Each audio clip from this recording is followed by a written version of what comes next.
सेबी ने quant mutual fund के ऊपर एक ऐसा एलिगेशन लगाया है जिसके कारण क्वांट म्यूचुअल फंड से लगभग 9,000 करोड़ रुपए इन्वेस्टर निकालने की तैयारी में है और बड़े बड़े इन्वेस्टर्स इससे एग्जिट भी हो रहे हैं। जैसे प्राइम इन्वेस्टर ने भी इससे एग्जिट करने के लिए ही लोगों को बोला है। अब ये फ्रंट रनिंग क्या होती है और क्या है पूरा केस, और आपको ये अपॉर्चुनिटी के रूप में लेना चाहिए या थ्रेट के रूप में, इस वीडियो में इसकी पूरी जानकारी देते हैं।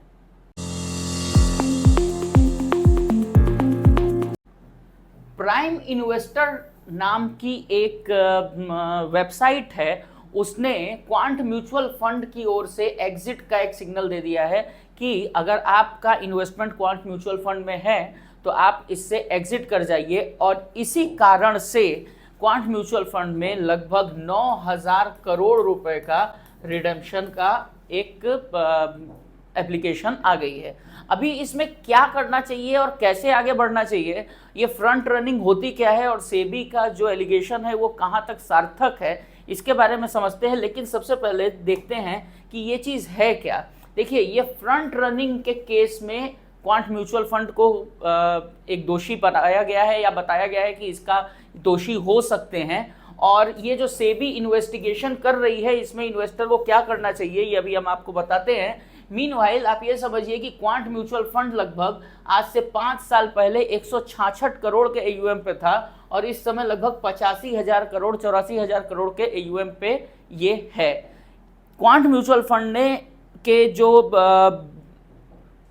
अलग अलग म्यूचुअल फंड्स हैं उन्होंने बहुत बेहतरीन रिटर्न दिया, उनका एल्गोरिदम भी बहुत अच्छा है। और आपको ये बता दूं, ये क्वांट म्यूचुअल फंड कोई नई कंपनी नहीं है, ये वर्ल्ड लेवल की बहुत बड़ी कंपनी है और वर्ल्ड में बड़ा धमाका मचाने के बाद ये इंडिया में आई है। और इंडिया में भी लगभग इसके जो म्यूचुअल फंड्स हैं उन्होंने 70% पर ईयर के हिसाब से भी रिटर्न्स दिए हैं। ऐसे भी म्यूचुअल फंड इनके पास है। यही कारण है कि इनका एयूएम एकदम स्काई रॉकेट तरीके से भागने लगा और शायद यही कारण था कि सेबी की नज़र और बाकी कुछ ऐसे लोगों की नज़र भी इसके ऊपर पड़ी जो इसके लिए प्रॉब्लम साबित कर सकते थे। अब ये फ्रंट रनिंग होती क्या है?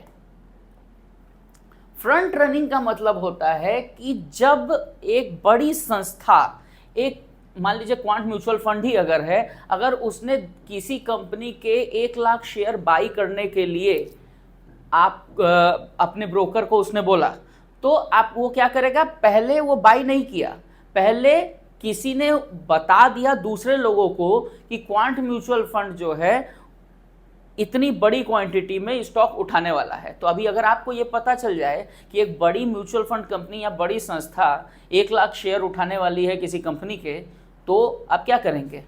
पहले ही आप बाई करने की कोशिश करेंगे। ये तो बहुत अच्छी बात हो गई, आपको पता चल गया।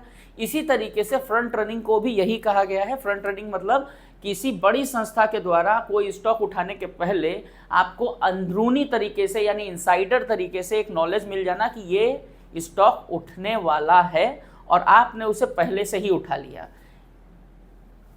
इसी चीज के ऊपर सेबी ने इसके ऊपर एलिगेशन लगाया है, इसके कुछ एम्प्लॉयज के ऊपर एलिगेशन लगाया है कि वो लोग इस तरीके का एक गलत काम करते थे। दूसरे लोगों को वो पहले से बता देते थे कि ये स्टॉक उठाने वाले हैं हम लोग, और वो लोग बाई कर लेते थे और जो क्वांट को इसमें दोषी बनाने का एक विचार आगे बढ़ रहा है। अब देखते हैं कि क्या हो सकता है। मीनवाइल इससे हमें क्या नुकसान है? इससे हमें ये नुकसान है कि अज्यूम करते हैं कि आप एक स्टॉक जो बड़ी क्वांटिटी में उठाने जा रहे हैं, वो स्टॉक अगर मैं या बहुत सारे लोग पहले उठा लेते हैं तो थोड़ा सा उसका रेट बढ़ जाता है और ये एक इनसाइडर ट्रेडिंग के अंडर में आती है। इनसाइडर ट्रेडिंग इंडिया में इलीगल है। आपको भी पता होगा कि हर्षद मेहता वाला जो केस हुआ था वो भी इनसाइडर ट्रेडिंग का ही एक केस था। अब आगे आपको इसमें क्या करना चाहिए और क्या हो सकती है इसमें कोई अपॉर्चुनिटी या फिर आपके लिए थ्रेट? देखिए, प्राइम इन्वेस्टर एक म्यूचुअल फंड एडवाइज़र है, रजिस्टर्ड म्यूचुअल फंड एडवाइज़र है, और मैं भी एक रजिस्टर्ड म्यूचुअल फंड एडवाइज़र हूं। तो मैं आपको लीगली इस तरीके की राय दे सकता हूं कि आपको क्या करना चाहिए। अकॉर्डिंग टू मी, आप इस म्यूचुअल फंड में अभी अगर टिके हुए हैं और अगर आपकी एनएवी का रेट गिरता है तो मेरे हिसाब से ये एक अपॉर्चुनिटी है, क्योंकि वॉरेन बफेट साहब का एक बहुत बढ़िया कोटेशन इस पे मैं आपको कोट करना चाहूँगा कि बड़े स्टॉक या बड़ा इन्वेस्टमेंट तब अच्छा होता है जब वो किसी प्रॉब्लम में फंसे। क्वांट जैसी बड़ी कंपनी के ऊपर ये एलिगेशन पहली बार नहीं लगा है, यानी कि ये ऐसा एलिगेशन नहीं है जो किसी म्यूचुअल फंड के ऊपर पहली बार लगा है।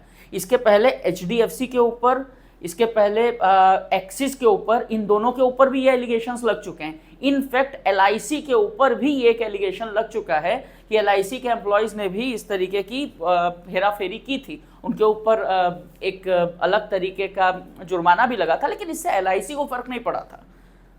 तो इसका जो प्रावधान यही होता है कि आने वाले समय में अगर ये प्रूफ भी हो जाता है, हालांकि मेरे हिसाब से ये प्रूफ होना नहीं चाहिए। क्यों नहीं होना चाहिए? देखिए, सिंपल सी बात है, क्वांट म्यूचुअल फंड इंडिया में आने के बाद एक दमदार तरीके से अपने AUM को बढ़ा रहा था। ये शायद कुछ बड़ी कंपनीज और कुछ बड़े लोगों की आंखों में खटक भी सकता है। और आपको पता होगा, जो इतने पुराने प्लेयर होते हैं मार्केट में, उनके पास थोड़ा बहुत पावर तो होता ही है, और शायद mutual fund, quant mutual fund को ये फंसाने की भी एक मेरे हिसाब से एक पॉइंट हो सकता है।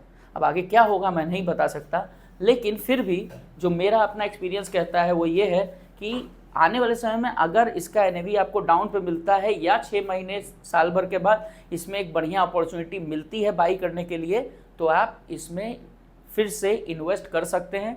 जिनका पैसा अभी आप निकालना चाह रहे हैं, जो अपना पैसा रिडेम्पशन करना चाहते हैं, वो थोड़ा रुकें, देखें चीज़ों को। हड़बड़ाने से कोई फ़ायदा नहीं है, थोड़ा सा रुकिए, देखिए क्या हो सकती है, और आने वाले समय में मेरे हिसाब से आपको इसमें टिकना चाहिए। इसी चीज़ों के संग आज के वीडियो के लिए मैं वीडियो से मैं विदा लेता हूं।